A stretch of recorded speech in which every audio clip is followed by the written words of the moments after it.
Good afternoon.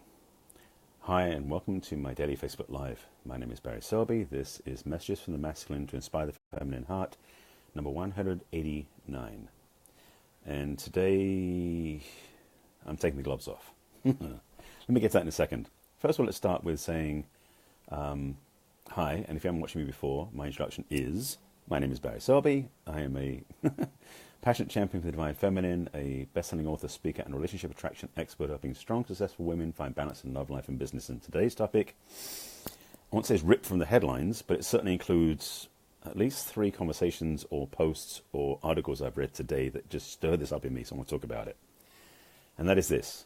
It's the awakening of the divine feminine, and men wake the F up. I'll get to that in a second. So let me lay the groundwork first and just explain 3 of the pieces that are part of the puzzle that started this. Let me back up. Hi, my name is Barry Selby. No, I won't go that far back. But I will speak to this. These talks, messages from the masculine, comma, to inspire the feminine heart, which you don't always see in the title, has been the focus for pretty much every single one of my broadcasts for the last year or so. It was December last year when I started this. And these are daily. So I've been digging down deeper and deeper and deeper each time I've done these, pretty much, to richer content and more direct connections to what comes from above. So in this position, I'm talking about the divine feminine because I saw, let me say what I saw first, and then explain where I'm coming from and where I want to go and why I'd like to have you participate. That's a long list. Let's see if we can get through them. First one.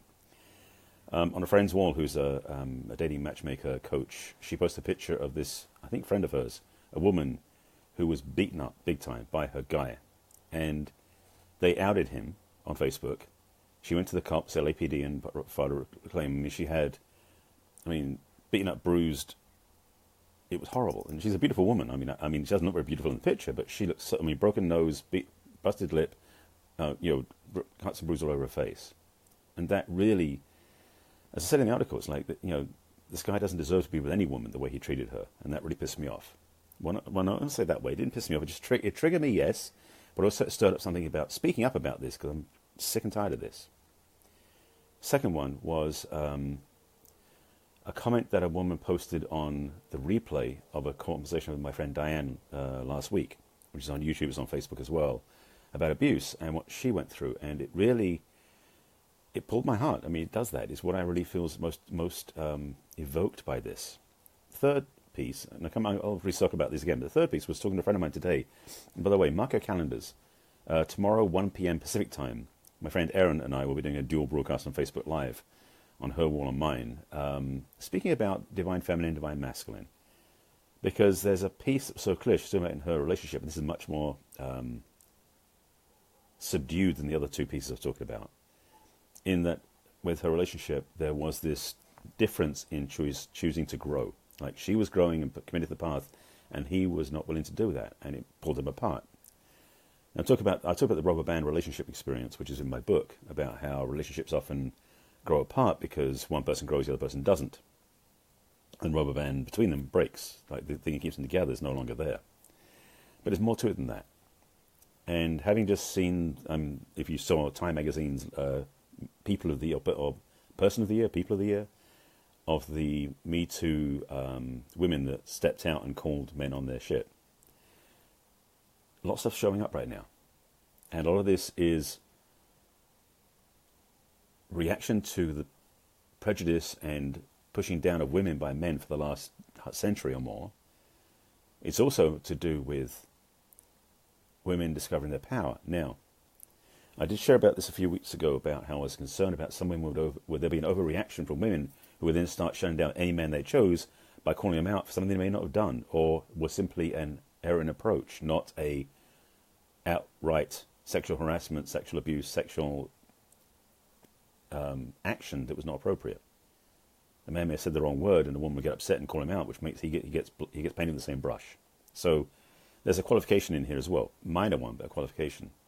But to come back to what I started with, which is awakening the divine feminine, and men wake the F up.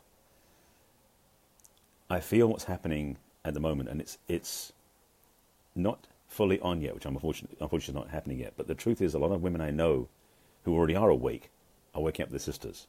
A lot of women out there who weren't awake, as in aware, as in conscious, as in growing, are bringing their shadow into the light. And that's what we're going to talk about tomorrow, by the way, with Erin. We're talking, say again, 1 p.m. Pacific time tomorrow, Facebook Live, right here. My friend Erin and I will do a dual broadcast. And part of it's talking about that. Is about the waking up of the feminine that has been asleep for too long. And that there's so much more to be done, or should be expressed. But also there is this missing piece, which is we men haven't woken up. Well, I guess I'm waking up, let's be honest. Women who know me that's the case, but so many men are not awake. And for many of them, they're in a nightmare right now. I'm not saying be sorry for them, but I'm aware that women have been coming out of a nightmare and start to wake up to their light, to bring the darkness into the light, which is again part of what we're talking about tomorrow. But the dark side of the feminine has been really suppressing the true power of the feminine. Women have, and this is part of my work I'm launching next year, by the way. There's something about awakening the divine feminine, which is part of my passion, part of my calling, and part of my work. And so I've got some work that's under the title of the Divine Feminine Authority, but that's not yet. It's coming next year, so stay tuned. But what is coming up so obviously now in the media, in people's lives, is this profound. It's not awakening necessarily as much as it's almost like a push for the women to say, "Whoa, enough!" It's like women have hit the limit. Thankfully. There's been so much, I don't say abuse, but so much disfavor pushed upon women in general for the last century or more. And women have been put out of the center by the men who thought they were strong enough, as egomaniacal as they were, to say, no, I'll get this handled. And in relationships, in business, in life, women have been missing out. And for a lot of women, it was kind of this, okay, just bear with me. I'm watching this come through, so I'm just speaking as I watch it come through. So flash back to the sexual revolution of the 60s. Women sort of grabbed life by the balls, as it were, to say, I'm stepping out and going to be in charge. But unfortunately, most of the women who did that thought the way to do that was to copy the men. And to be like which I call the shadow side of the masculine, which is, or I should say, I'm calling the shadow side of the masculine, thank you, Erin, for that reminder of the labeling, which is the macho. Most of the men who've been called out in fact, all the men who've been called out in the Me Too conversation because they've abused, hurt, attacked women, is because it's the shadow side of the masculine, which is, I call it the undeveloped masculine, which is the macho. It's like self-centered, ego-driven, my way or the highway, I'm in charge and screw you. That's the epitome of the machismo of the man who's not developed. And to be honest, women shouldn't stand for that anymore. And I'm very much encouraging women to say, step up and call them out. Because men, let me speak to the men for a second if you're watching this or you share it with men. If you don't know how to respect a woman, you don't deserve to be around them. That simple. If you don't know how to be respectful, to be inclusive, and to be honoring of women around you, including your mother, your daughter, your sister, your girlfriend, your spouse, your neighbors. If you don't know how to be respectful of them, you don't deserve to be around them. That simple. And ladies, I'll speak to you for a second. If you are finding any man, whether it be your partner, or your employer, or your father, or your son, or employee, or co-worker, or anybody out there, a man who doesn't respect you, you've got two choices. Well, you've got three, but I'm not going to recommend the third choice. The first choice is to do nothing, which I don't recommend. The second choice is to educate him. But that may be more effort than you want to put in at that time. The third one is simple. Walk away. There are so many women I've watched recently, and there's been Facebook posts and articles about this too, that have spent much more time than they needed to in a relationship with a man who wasn't growing and was in fact suffering because of that. These women were suppressing their power, and I mean true, authentic feminine power, not masculine, combative power. They were suppressing their feminine power. They were suppressing their desire for freedom, suppressing their divine expression of beauty, which is what is in there, in the feminine, to fit into the box that their man created for them. Stop it. I mean, that's what I'm going to say. I've been so impassioned with my clients of late and friends as well, to let them know that it's worth letting go to have what you really want. It's worth letting go so you don't play small anymore. It's worth letting go so you don't get trapped into something that's not who you really are. It's time for you women to wake up and to own your awakened feminine, because to be really honest, this planet will be destroyed without it. So this is big picture stuff.